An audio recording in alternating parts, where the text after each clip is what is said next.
Imagine you're working on a puzzle. You take certain steps to make sure it all comes together correctly.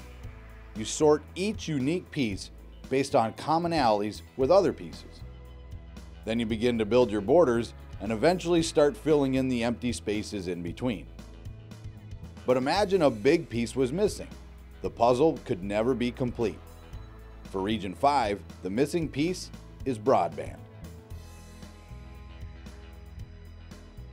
There's voids in Region 5 that only are going to be filled by collaboration. There is not an economic reason to go into those areas. If we're going to have a vibrant rural America, we have to continue to go down this path and get broadband to those very unserved and underserved areas. In the mid to late 1800s, we developed the railway system. And the railway system definitely connected coast to coast, but really the heart of the railway system connected small town to small town to small town. And that is what helped build our rural America. Today I see it educationally, for us it's broadband.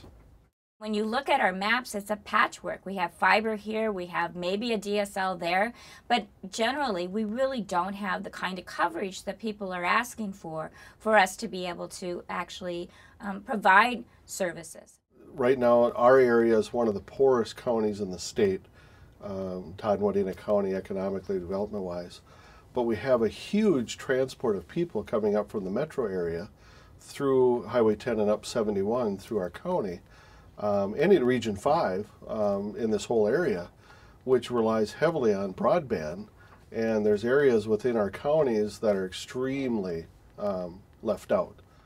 We have people who don't want to buy homes in our area because they don't have internet, because they can't get broadband. I literally received a letter recently from a man who just bought a $799,000 house who said, if I had known I wasn't going to have internet service, I wouldn't have bought this house. We have a lot of doctors who come up and have second homes in our area. And we have one in particular who's a major oncologist, hematologist. He works out of Mora and St. Cloud. And he has to literally go sit at McDonald's when he's waiting for a medical report to come through because he can't keep an internet connection at his home long enough to get some of the major reports he needs. We have 2 fire halls. Station 1 is located in Pillager. Station 2 is located attached to our town hall. Everything they do to communicate with each other is done by fax because they can't connect by internet. In the event there was a fire or a tornado that went through Pillager and destroyed or made that inoperable department, Station 1, they would have to rely on Station 2 for all of their services, for all their communications. We have no internet. It wouldn't be a very good command post if there was any kind of emergency. When it comes to people who are thinking of moving to this area, we have lots of seasonal lake home owners, and they're thinking of possibly going to a place where they can relocate their business. When they see that they don't have this internet access speed that they need at their home to have this virtual office, it's a huge deterrent to people wanting to potentially locate their businesses here too. Something we find ourselves doing a lot is actually doing a lot of our work for home at our office where we have higher broadband speeds. If I need to look up the recording of a piece for a solo or something, that's very slow. The holdup right now of not having broadband, I would say in our region, we are having industry actually pass us by for that aspect. We do have an industry right now, R.R. Donnelly, that does reroute their business elsewhere just because of the city not having broadband communications.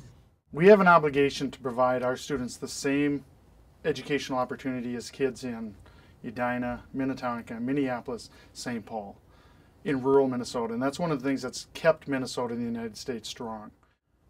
In order for our kids to be able to receive that same level or those same opportunities, broadband needs to be taken beyond our 4 walls within our high school and our elementaries. And in our situation, being as rural as we have such a large number of our students that don't have that access to be able to bring that classroom home with them to their home for many of the opportunities that are now required. You know, our fiber optic really takes care of all the needs that we need in terms of internet and access for those students. But it's when they leave the school grounds that we really are concerned. And so there are pockets in Morrison County and the other few counties that we serve with Little Falls Community Schools about our students not really having that access. It is important when we think about what we're trying to do in education. We're really trying to emphasize the model of anytime, anywhere, any place learning, and a key piece of that is the ability to have connectivity for students so they can be connected. The private sector, they're really looking at the bottom line.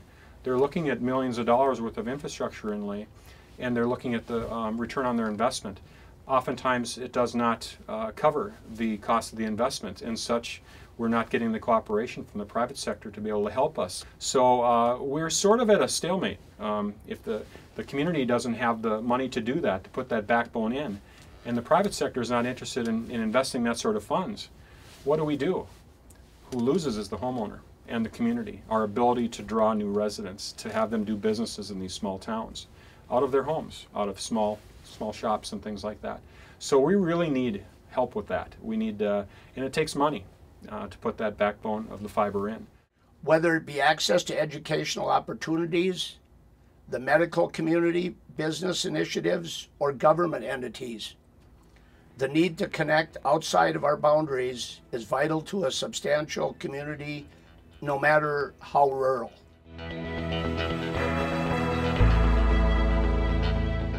There have been a group of people within the 5-county area called the Resilient Region that have been working on what we need to be doing and where we need to be going within this particular region to be sustainable. And what we've learned is that every single one of the recommendations and goals that came out of that 600 people planning effort was that everyone assumed broadband infrastructure. For us to be a resilient region, for this 5-county area to be a resilient region, we have to have broadband access. Well, in my world, I do economic development, and the co-op which I work for is West Central Telephone. They had the foresight to say, you know, economic development is an advantage for the co-op.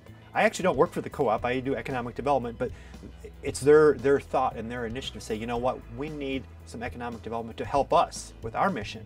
To have fiber optics and broadband to those areas that are off the beaten path would inspire the communications for either planting or aerial spraying or harvesting in particular.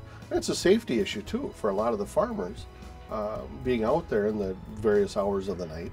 The benefits are actually being able to keep building a socioeconomic environment in the Region 5 counties that is conducive to people wanting to live here, to being able to get good medical care here that involves specialty care as well.